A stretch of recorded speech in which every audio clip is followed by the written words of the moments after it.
Hello नमस्कार, मैं doctor Rajneesh Kumar आप सभी का एक बार फिर से हार्दिक स्वागत करता हूं। आज के वीडियो लेक्चर में हम बात करेंगे केवीएस टीजीटी हिंदी के पाठ्यक्रम में लगी हुई 200 किताबों के ऊपर, जिसमें कि हम उन किताबों में लगी हुई रचनाओं, विधाओं और उनके लेखकों से परिचय प्राप्त करेंगे, जो कि सुमेलित वाले जितने भी प्रश्न होंगे उनके दृष्टिकोण से बहुत ही इम्पोर्टेंट है और आप सभी एक बैठक में इन 200 किताबों से परिचित हो जाएंगे। तो चलते हैं, हम बात करते हैं सीधे वसंत भाग एक, जो कि 6वीं कक्षा में लगी हुई पुस्तक है। इसमें जो पहला चैप्टर है वो है वह चिड़िया जो कविता, ये है और इसके कवि हैं केदारनाथ अग्रवाल। बचपन जो कि संस्मरण है कृष्णा सोबती का। नादान दोस्त कहानी है प्रेमचंद की। चांद से थोड़ी सी गप्पें कविता है शमशेर बहादुर सिंह की। अक्षरों का महत्व निबंध है गुणाकर मूले का। पार नजर के कहानी है जयंत विष्णु नार्लिकर का। साथी हाथ बढ़ाना गीत है साहिर लुधियानवी का। ऐसे ऐसे एकांकी है विष्णु प्रभाकर की। टिकट एल्बम कहानी है सुंदरा राम स्वामी की। झांसी की रानी कविता है सुभद्रा कुमारी चौहान की। जो देखकर भी नहीं देखते निबंध है हेलन केलर का। संसार पुस्तक है पत्र है जवाहरलाल नेहरू द्वारा लिखा गया है। मैं सबसे छोटी हूँ कविता है सुमित्रा नंदन पंत द्वारा लिखी गई है। लोकगीत जो कि निबंध है भगवत शरण उपाध्याय द्वारा लिखा गया है। नौकर जो कि निबंध है अनु बंदोपाध्याय द्वारा लिखा गया है। वन के मार्ग में कविता है जो कि तुलसीदास द्वारा लिखी गई है। सांस सांस में बांस ये निबंध है एलेक्स एम जॉर्ज द्वारा लिखा गया है। ठीक है, तो आप देख रहे हैं कि बहुत सारे इसमें ऐसी रचनाएं आई हुई हैं जो कि अभी हाल ही में एलडीसी केवीएस टीजीटी का जो पेपर हुआ था उसमें इसी तरीके से सवाल पूछे गए थे। तो मुझे लगा कि इन 6 किताबों के चैप्टर्स और उनके लेखक और उनकी विधाओं को एक जगह कलेक्ट करना बहुत जरूरी है, क्योंकि कम समय में आप देख पाए। अब हम बात करते हैं दूसरी पुस्तक बसंत भाग 2 के ऊपर, जो कि 7वीं कक्षा में लगी हुई है। हम पंछी उन्मुक्त गगन के, ये कविता है शिव मंगल सिंह सुमन की। दादी माँ कहानी है शिव प्रसाद सिंह की। हिमालय की बेटियां निबंध है नागार्जुन। आप देख रहे हैं नागार्जुन का निबंध है हिमालय की बेटियां। कठपुतली जो कि कविता है भवानी प्रसाद मिश्र की। मिठाई वाला कहानी है भगवती प्रसाद वाजपेयी की। रक्त और हमारा शरीर निबंध है यतीश अग्रवाल का। पापा खो गए नाटक है विजय तेंदुलकर का। शाम एक किसान कविता है सरस्वती दयाल सक्सेना की। चिड़िया की बच्ची कहानी है और जैनेन्द्र कुमार की। अपूर्व अनुभव जो कि संस्मरण है और ये तेत्सुको कुरियानागी द्वारा लिखा गया है। रहीम के दोहे कविता है। कंचा जो कि कहानी है टी पद्मनाभन द्वारा लिखी गई है। एक तिनका जो कि कविता है अयोध्या सिंह उपाध्याय हरिऔध द्वारा लिखी गई है। खान पान की बदलती तस्वीर जो कि निबंध है प्रयाग शुक्ल का है। नीलकंठ रेखा चित्र है महादेवी वर्मा। भोर और बरखा कविता है मीराबाई द्वारा लिखी गई है। वीर कुंवर सिंह जीवनी है जो कि विभागी है। संघर्ष के कारण मैं तुनक मिजाज हो गया धनराज पिल्ले के बारे में है, जो कि साक्षात्कार है। आप देख रहे हैं कि तमाम विधाओं में ये थोड़ी सी विधा यहाँ पर अलग है। जिसके साक्षात्कार जिन्होंने लिया है धनराज पिल्ले का, वह है विनीता पांडे। अगला जो चैप्टर है इसमें आश्रम का अनुमानित व्यय जो कि लेखा जोखा के अंतर्गत है और ये मोहनदास करमचंद गांधी से द्वारा लिखा गया है। विप्लव गायन जो कि कविता है बालकृष्ण शर्मा नवीन द्वारा लिखा गया है। तो हम अभी तक 2 किताबों पर बातचीत किए। तीसरी किताब पर बात करें जो कि बसंत भाग 3 है, 8वीं कक्षा के में लगी हुई है एनसीईआरटी की पुस्तक, जिसमें ध्वनि कविता है सूर्यकांत त्रिपाठी निराला की। लाख की चूड़ियां कहानी है कामता नाथ की। बस की यात्रा व्यंग्य है हरिशंकर परसाई द्वारा लिखा गया। दीवानों की हस्ती कविता है भगवती चरण वर्मा की। चिट्ठियों की अनूठी दुनिया निबंध है अरविंद कुमार सिंह का। इसके बाद है भगवान के डाकिए, कविता है रामधारी सिंह दिनकर द्वारा लिखी गई है। क्या निराश हुआ जाए, निबंध है हजारी प्रसाद द्विवेदी द्वारा लिखा गया। यह सबसे कठिन समय नहीं, कविता है जया जादवानी द्वारा लिखी गई है। कबीर की साखियां, कबीर की है। कामचोर, कामचोर कहानी है जो कि इस्मत चुगताई द्वारा लिखी गई है। जब सिनेमा ने बोलना सीखा, ये प्रदीप तिवारी का है और ये एक आलेख है, ठीक है। ये एक तरीके से निबंध है यहाँ पर प्रदीप तिवारी का। अगला चैप्टर है सुदामा चरित, कविता है नरोत्तम दास का। जहां पहिया है, रिपोर्टाज पी साईनाथ का अनुवाद किया गया है। इसके बाद है अकबरी लोटा, कहानी है अन्नपूर्णानंद वर्मा द्वारा ये कहानी लिखी गई है। सूरदास के पद, कविता सूरदास द्वारा ही लिखी गई है। पानी की कहानी, निबंध है रामचंद्र तिवारी द्वारा लिखा गया है। बाज और सांप, कहानी है निर्मल वर्मा द्वारा ये लिखी गई है कहानी। इसके बाद है टोपी, जो कि कहानी है और सृंजय द्वारा लिखी गई है। तो हमने वसंत भाग 1, 2 और 3 के बारे में बात कर लिया, उनके रचनाओं और विधागत और लेखकों के बारे में देख लिया। इसके बाद हम बात करते हैं क्षितिज भाग 1, जो कि कक्षा 9वीं की पुस्तक है, जिसमें हमें पढ़ना है गद्य खंड के अंतर्गत प्रेमचंद द्वारा लिखी गई कहानी दो बैलों की कथा। राहुल साकृत्यायन का यात्रा वृत्त लहासा की ओर। श्यामचरण दुबे का निबंध पढ़ना है उपभोक्तावाद की संस्कृति। जाबिर हुसैन का संस्मरण पढ़ना है सांवले सपनों की याद। चपला देवी का रिपोर्टाज पढ़ना है नाना साहब की पुत्री देवी मैना को भस्म कर दिया गया। हरिशंकर परसाई का व्यंग्यात्मक निबंध पढ़ना है प्रेमचंद के फटे जूते। महादेवी वर्मा का संस्मरण पढ़ना है मेरे बचपन के दिन। हजारी प्रसाद द्विवेदी का ललित निबंध है एक कुत्ता और एक मैना। तो ये तो हो गया गद्य खंड। अब काव्य खंड पर हम बात करें तो कबीर की साखियां और सबद दोनों पढ़नी है। इसके बाद रसखान के सवैये पढ़ने हैं। यहाँ पर आपको ध्यान में रखना है रसखान के सवैयों को, ठीक है। इसके बाद हमें पढ़ना है इस पुस्तक के अंतर्गत, जो कि आप देख रहे हैं कि कैदी और कोकिला माखनलाल चतुर्वेदी की कविता है। ग्राम श्री सुमित्रा नंदन पंत की, ठीक है। इसके बाद चंद्रगहना से लौटती बेर, ये भी कविता है केदारनाथ अग्रवाल। मेघ आए सर्वसर दयाल सक्सेना की कविता पढ़ना है। इसके बाद हमें पढ़ना है यमराज की दिशा, जो कि चंद्रकांत देवताले की कविता है। बच्चे काम पर जा रहे हैं, राजेश जोशी की ये कविता है। तो आप देख रहे हैं कि ये हो गया क्षितिज भाग 1 के अंतर्गत रचनाओं, रचनाकारों और विधागत परिचय। अब बात करते हैं हम क्षितिज भाग 2 10th क्लास में लगी हुई पुस्तक के ऊपर, जिसमें सूरदास के पद को पढ़ना है ऊधो तुम हो अति बड़भागी।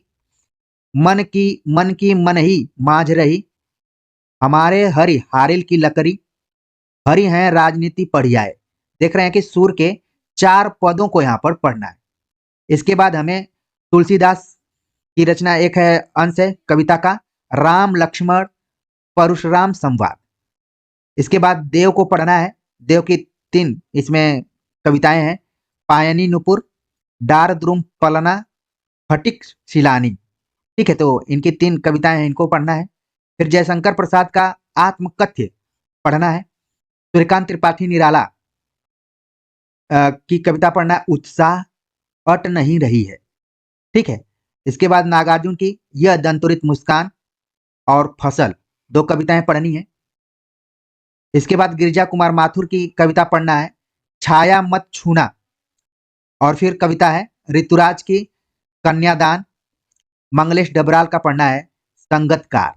तो इन रचनाओं से आप परिचित हो गए होंगे, जो कि काव्य खंड के अंतर्गत हमें क्षितिज भाग 2 के अंतर्गत पढ़ना था।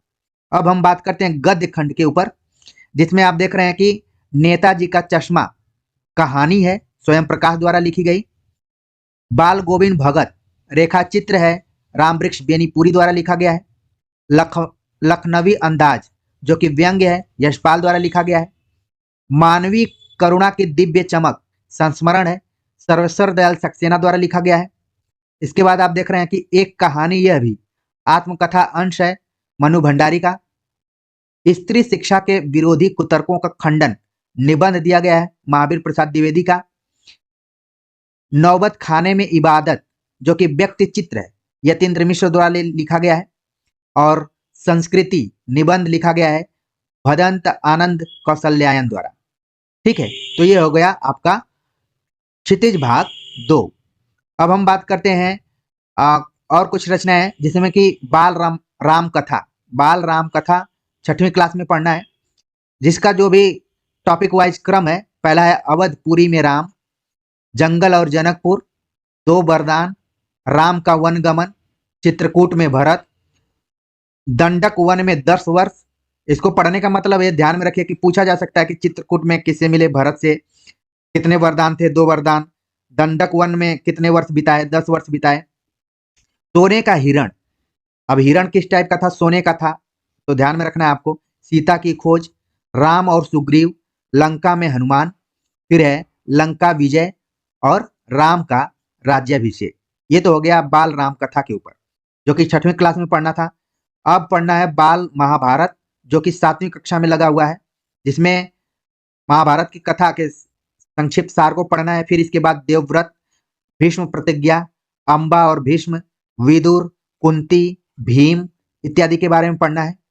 फिर पढ़ना है कर्ण, द्रोणाचार्य, लाख का घर, पांडवों की रक्षा, द्रौपदी स्वयंवर, इंद्रप्रस्थ, जरासंध, शकुनी का प्रवेश, चौसर का खेल व द्रौपदी की व्यथा, धृतराष्ट्र की चिंता, भीम और हनुमान, द्वेष करने वालों का जी नहीं भरता, मायावी सरोवर, यक्ष प्रश्न, अज्ञातवास, प्रतिज्ञा पूर्ति, विराट का भ्रम, मंत्रणा, राजदूत संजय, ध्यान में रखना है राजदूत संजय है, शांति दूत श्री कृष्ण है।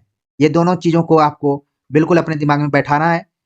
पांडव और कौरवों के सेनापति, पहला, दूसरा और तीसरा दिन, चौथा, पांचवा और छठा दिन, 7वां, 8वां और 9वां दिन, भीष्म सरसैया पर, 12वां दिन, अभिमन्यु, युधिष्ठिर की चिंता और कामना, भूरिश्रवा, जयद्रथ और आचार्य द्रोण का अंत, कर्ण और दुर्योधन भी मारे गए, अश्वत्थामा, युधिष्ठिर की वेदना, पांडवों का धृतराष्ट्र के प्रति व्यवहार, श्री कृष्ण और युधिष्ठिर आखिरी चैप्टर है।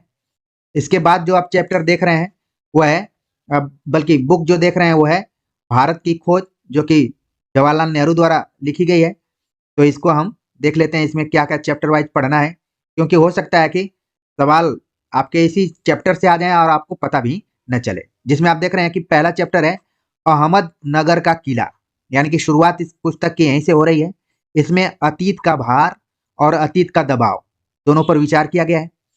दूसरा चैप्टर है तलाश, जिसके अंतर्गत भारत के अतीत की झांकी, भारत की शक्ति और सीमा, भारत की तलाश, भारत माता, इंपॉर्टेंट करके नोट कर लीजिए, भारत की विविधता और एकता और जन संस्कृति के बारे में विचार किया गया दूसरे चैप्टर में।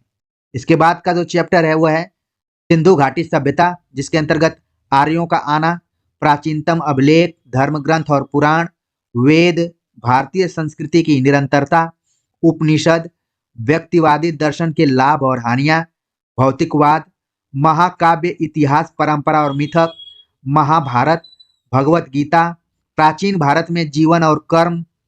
इसके बाद पढ़ना इसी में महावीर और बुद्ध, वर्ण व्यवस्था, बुद्ध की शिक्षा, बुद्ध कथा, चंद्रगुप्त और चाणक्य, मौर्य साम्राज्य की स्थापना, फिर अशोक के बारे में पढ़ना है। इसके बाद चौथा चैप्टर है युगों का दौर, जिसमें गुप्त शासन में राष्ट्रीयता और साम्राज्यवाद, दक्षिण भारत, शांतिपूर्ण विकास और युद्ध के तरीके, महावीर और बुद्ध, वर्ण व्यवस्था, बुद्ध की शिक्षा, बुद्ध कथा। अच्छा, ये रिपीट हो गया है यहाँ पर, ठीक है। युगों का दौर में पढ़ना था गुप्त शासन में राष्ट्रीयता और साम्राज्यवाद, दक्षिण भारत, शांतिपूर्ण विकास और युद्ध के तरीके, प्रगति बनाम सुरक्षा, भारत का प्राचीन रंगमंच, संस्कृत भाषा की जीवंतता और स्थायित्व, दक्षिण पूर्व एशिया में भारतीय उपनिवेश और संस्कृति, विदेशों पर भारतीय कला का प्रभाव, भारत का विदेशी व्यापार, प्राचीन भारत में गणित शास्त्र, विकास और ह्रास। नई समस्याएं के अंतर्गत पढ़ना है अरब और मंगोल, महमूद गजनवी और अफगान, समन्वय और मिलीजुली संस्कृति का विकास, कबीर, गुरु नानक और अमीर खुसरो, बाबर और अकबर, भारतीयकरण की प्रक्रिया, यांत्रिक उन्नति और रचनात्मक शक्ति में एशिया और यूरोप के बीच अंतर, औरंगजेब ने उल्टी गंगा बहाई, हिंदू राष्ट्रवाद का उभार, शिवाजी। इसके बाद हमें पढ़ना है प्रभुत्व के लिए मराठों और अंग्रेजों के बीच संघर्ष, अंग्रेजों की विजय, रणजीत सिंह और जय सिंह, भारत की आर्थिक पृष्ठभूमि, इंग्लैंड के दो रूप, और अंतिम दौर में पढ़ना है जो है भारत राजनीतिक और आर्थिक दृष्टि से पहली बार एक अन्य देश का पुछल्ला बनता है, भारत में ब्रिटिश शासन के अंतर्विरोध, राम मोहन राय, बंगाल में अंग्रेजी शिक्षा और समाचार पत्र, 1857 की महान क्रांति, जातीयतावाद, हिंदू और मुसलमानों में सुधारवादी और दूसरे आंदोलन, तिलक और गोखले। फिर अंतिम दौर दो, देख रहे हैं कि एक ही नाम से दो दौर हैं, अंतिम दौर एक, अंतिम दौर दो। दो के अंतर्गत पढ़ना है राष्ट्रीयता बनाम साम्राज्यवाद, मध्य वर्ग की बेबसी, गांधी का आगमन, गांधी जी के नेतृत्व में कांग्रेस सक्रिय, अल्पसंख्यकों की समस्या, मुस्लिम लीग, मोहम्मद अली जिन्ना। इसके बाद तनाव के बारे में पढ़ना है कि भारत छोड़ो प्रस्ताव, चुनौती के तौर पर दो पृष्ठभूमियां, भारतीय और अंग्रेजी, व्यापक उथल पुथल और उसका दमन, भारत की बीमारी, अकाल, भारत की सजीव सामर्थ्य। ठीक है, तो ये कुछ चैप्टर हैं, इनको आपको पढ़ना है भारत की खोज के अंतर्गत। आगे हम बात करें तो कृतिका भाग एक, जो कि 9वीं कक्षा की पुस्तक है, इसमें हमें पढ़ना है इस जल प्रलय में, जो कि रिपोर्टाज है फणीश्वरनाथ रेणु का, जो कि ऋण जल धन जल से लिया गया है। अगला चैप्टर है मेरे संग की औरतें, संस्मरण है मृदुला गर्ग द्वारा लिखा गया है। ये ऋण की हड्डी एकांकी है, जगदीश चंद्र माथुर द्वारा लिखी गई है। माटी वाली कहानी है, विद्यासागर नौटियाल द्वारा लिखी गई है। किस तरह आखिरकार मैं हिंदी में आया, शमशेर बहादुर सिंह का ये निबंध है। तो ये हो गया कृतिका भाग एक में लगे अध्यायों और लेखकों और उनकी विधाओं के बारे में। अब हम बात करते हैं कृतिका भाग दो के अंतर्गत लगी हुई रचनाओं के बारे में, जो कि 10वीं कक्षा में आप सभी को पढ़ना है। माता का अंचल, जो कि एक औपन्यासिक अंश है, शिव पूजन सहाय द्वारा लिखा गया है। जॉर्ज पंचम की नाक कहानी है, कमलेश्वर द्वारा लिखी गई है। ताना साना हाथ जोड़ी यात्रा वृत्त है, मधु काकरिया द्वारा लिखा गया है। यही ठैया झुलनी हिरानी होरामा औपन्यासिक अंश है, शिव प्रसाद मिश्र रुद्र द्वारा लिखा गया है। और आखिरी चैप्टर है मैं क्यों लिखता हूं, निबंध है, अज्ञे द्वारा लिखा गया है। तो उम्मीद है कि आज के वीडियो लेक्चर के माध्यम से आप सभी 6वीं से लेकर 10वीं तक की बुक्स के बारे में आपको जानकारी हो गई होगी कि कौन सी रचना किस बुक में पढ़ना है, उसके लेखक कौन है, किस विधा में लिखी गई है। और अगर सुमेलित वाला प्रश्न आ गया या फिर असंगत वाला प्रश्न आ गया तो आप वहां पर 100% सही कर आएंगे। इसी उम्मीद से इस वीडियो लेक्चर को बनाया गया है। उम्मीद है कि आप सभी को अच्छा लगा होगा, आखिर तक आप सभी ने देखा होगा और आप पूरी किताबों से परिचित हो गए होंगे, विधाओं के आधार पर, रचनाओं के आधार पर, और रचना की जो भी विषय वस्तु रही है किस टाइप की वो रचनाएं हैं। तो कमेंट्स कर जरूर बताइए आप सभी को ये लेक्चर कैसा लगा। मिलते हैं एक नए टॉपिक के साथ, तब तक के लिए नमस्कार।